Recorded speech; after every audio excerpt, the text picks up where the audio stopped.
بسم الله وبه بدينا ولو أعبدنا غيره سكينا فحمد رب حمدينا. اللهم صل على محمد ثم نحن ذاكرون وصل على محمد كلما قبل ذكر غافلون.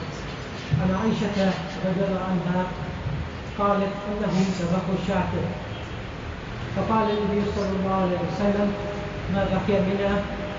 قالت ما بقي منها إلا كتفها. قال بقي كلها غير كتفها. رواه الترمذي. Our mother Aisha radiallahu anha narrated that they had a sheep slaughtered, female sheep, a ewe, and so she started distributing the meat in sadaqah to the poor. By the time Rasulullah sallallahu alayhi wa sallam came back home to eat, and he asked her what's left of the sheep to eat, she said there's nothing left except a little meat of the shoulder. So Rasulullah sallallahu alayhi wa sallam said to her, no.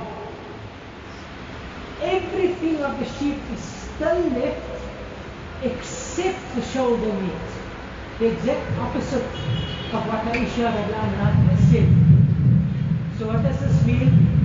Did she make a mistake? No. Aisha radiallahu anha, her answer is correct in terms of this world.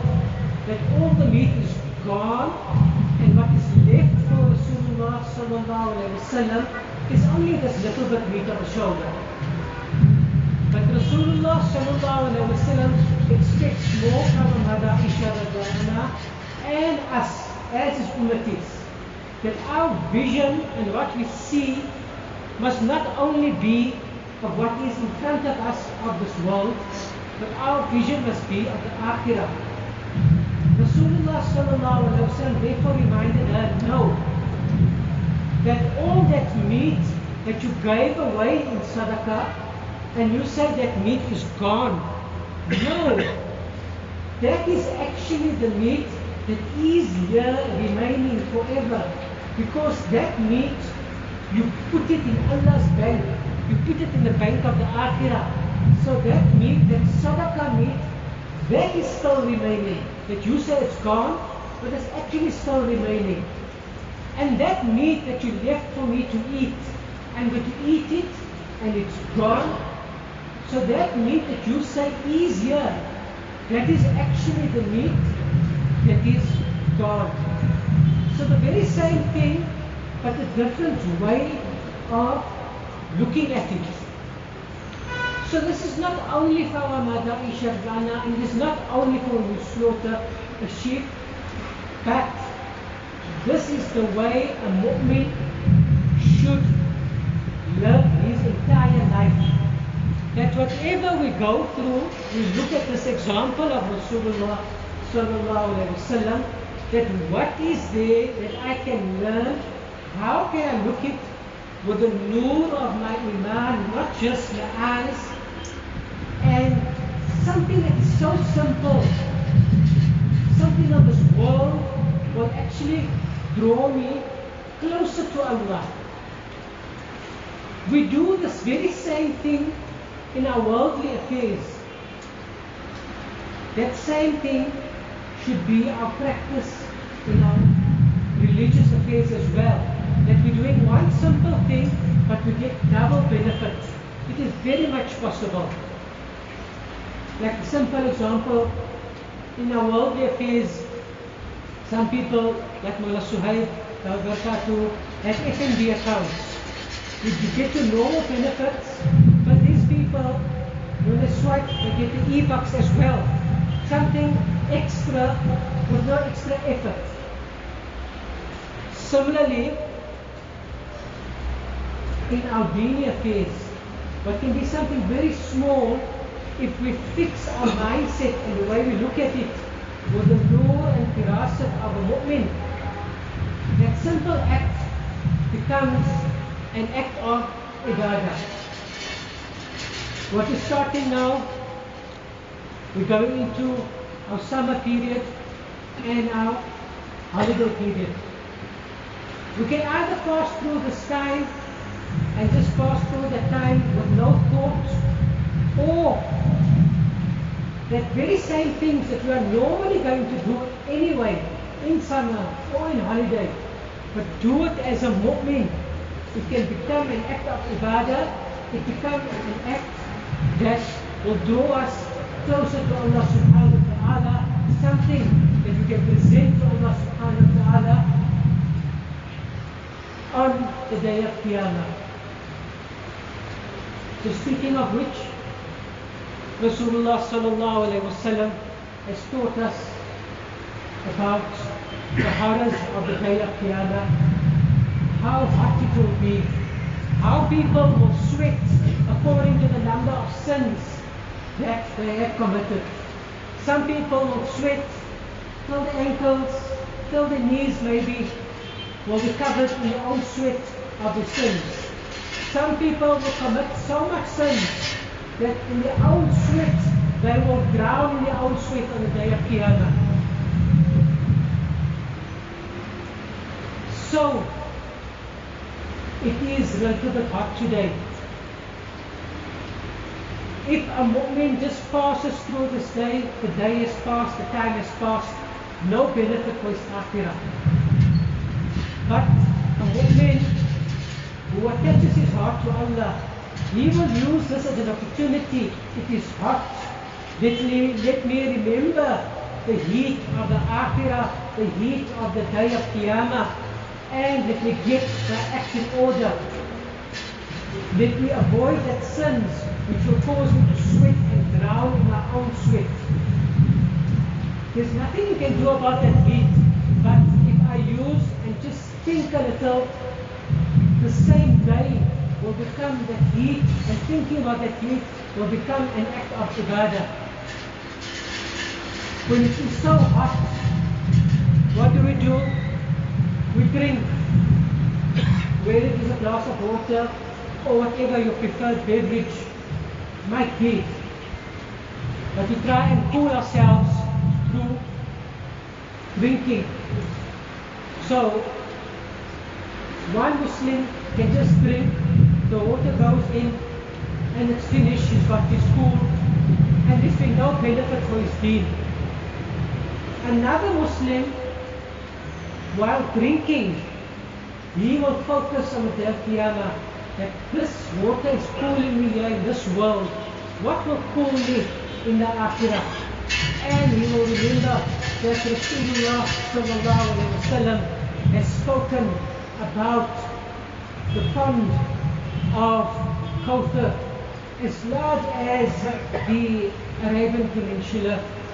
Its waters whiter than milk, sweeter than the most sweet fragrance in this world.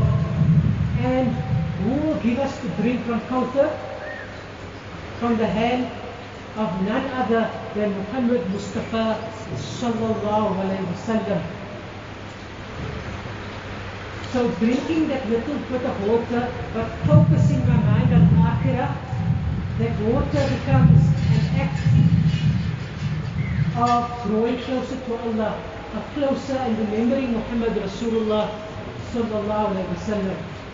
How much details Rasulullah sallallahu alayhi wa sallam mentions the different groups of people at Kauthar, that he mentions the very first people that I will give to drink, Fuqara Muhajirin, the poor amongst the Muhajirun, those who had hijrah from Makkah to Medina.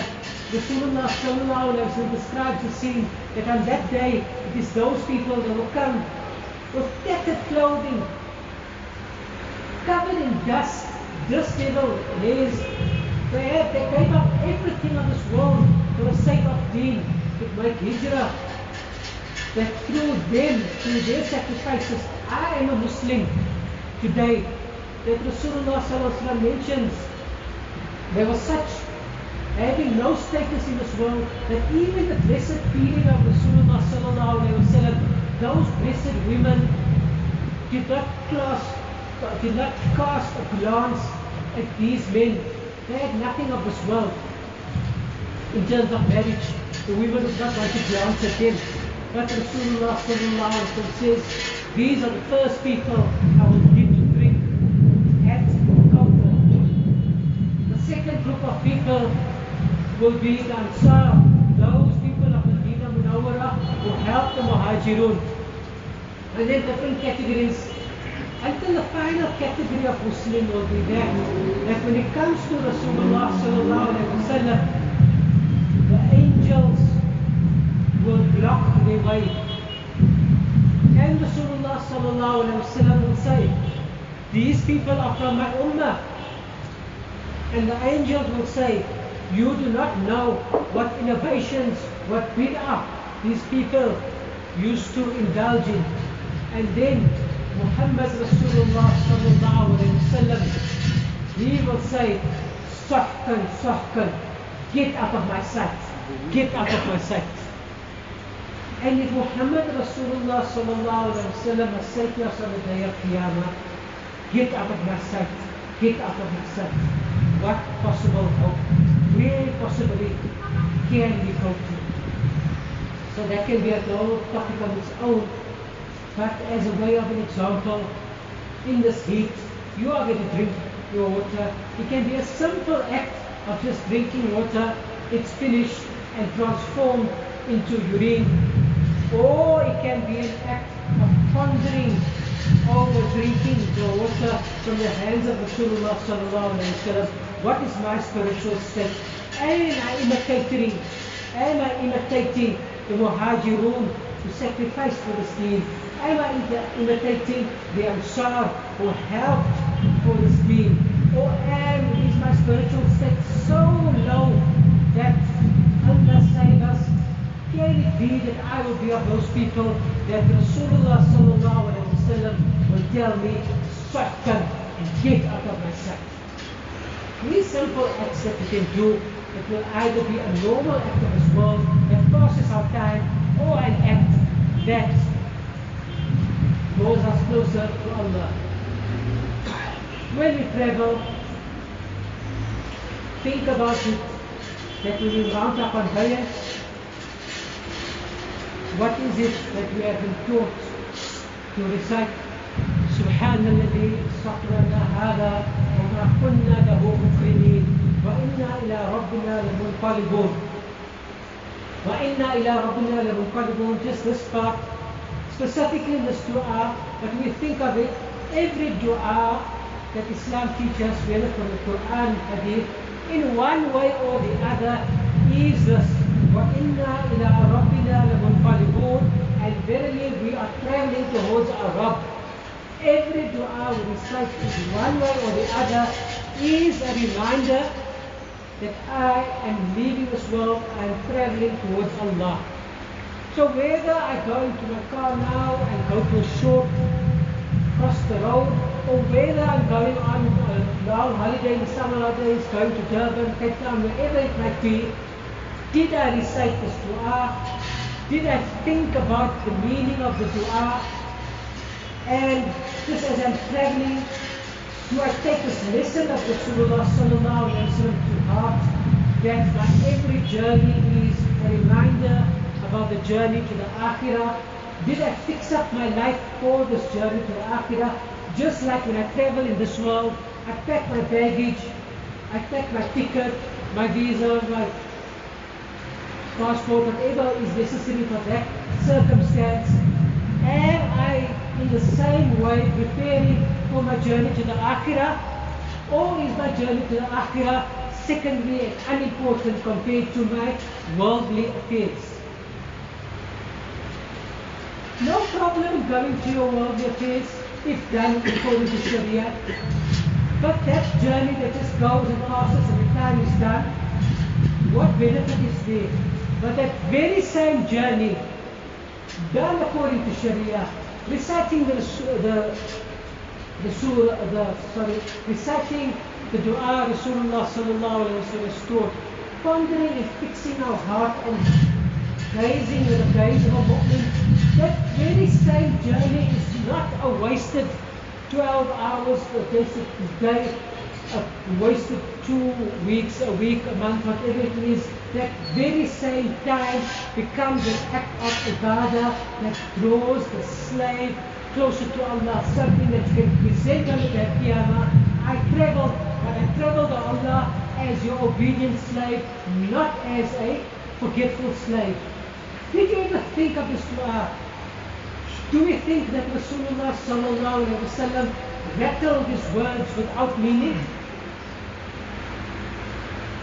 Did you ever think that I don't know, from this time, but I won't go to it, but just think of this point, that in the time of Rasulullah sallallahu alaihi wasallam, and we go through the meaning of this dua, that someone who sat on a donkey reciting this dua, and today someone who sits in a car or a Muslim astronaut that launches off to space can recite the very same dua Rasulullah sallallahu alaihi wasallam taught.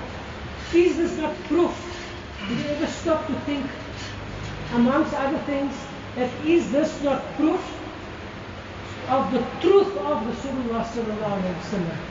Because if I lived in that time and I had to make up my dua, I promise you that dua would only be relevant then I would make up something with donkeys and camels. But what comes to us from the Quran and Rasulullah sallallahu alaihi wasallam is applicable until the day of Qiyamah.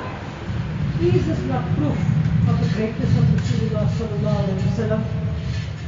Take some time and think about this, and that minute that you spend, there is a minute not wasted, because that minute draws you closer to Allah and Rasul sallallahu alaihi wasallam. There is much more that can be mentioned, but I'm already running out of time. So I'll just mention one other simple example, and each person in their own capacity use this method that make your normal mundane activities of life, let those activities become an act of ibadah. It will not just be something wasted. So I'll start, and I'll start. Sulaiman Chokshi. He mentioned to us that when he used to go on Hajj, he only used to take so much work sufficient for hand luggage. One is the worldly benefit that we see. Is a very simple man, alhamdulillah, that in just having hand luggage, everybody else has to book in, everybody else has to book out, problems with customs and wrong and other issues. But just hand luggage, he travels in and out, no issues. But from an akhirah perspective, what the taught us is that think about this on the day of Qiyamah as well, that those who have overburdened themselves with unnecessary. Islam does not teach us that we have to live in a cave and this world is haram. That is not what Islam teaches. But Islam teaches with what is necessary. That on the day of Qiyamah, those who have overburdened themselves, you needed one house to live in, but you have 20 houses. You needed one car and an extra car for the family, but you have 10 cars and you have to build an extra garage for that car. And the list goes on and on and on. Fine, maybe within the ambits of Sharia, but even if halal, think about it, that just as when you travel, there's only so much boot space. Or if you're traveling by air, you have only allowed so much luggage. And if they go beyond that, you have to pay a fine. And if you have, I've seen it, people who have a lot, they are suspicious, and customs call them. So our Ustad reminds us, that is going to be your situation on the day of Qiyamah. Every tiny single extra rand that you have, that was completely unnecessary. Are you prepared? It might be halal, but are you prepared to go through Allah's customs on the day of Qiyamah and give a reckoning? How did you earn that every cent? What did you do with that every cent? Allah's customs is much more rigorous than the customs at any airport of this world. May Allah give me first of all understanding For those who can let in brief, our message is this, that we have to go through activities of life.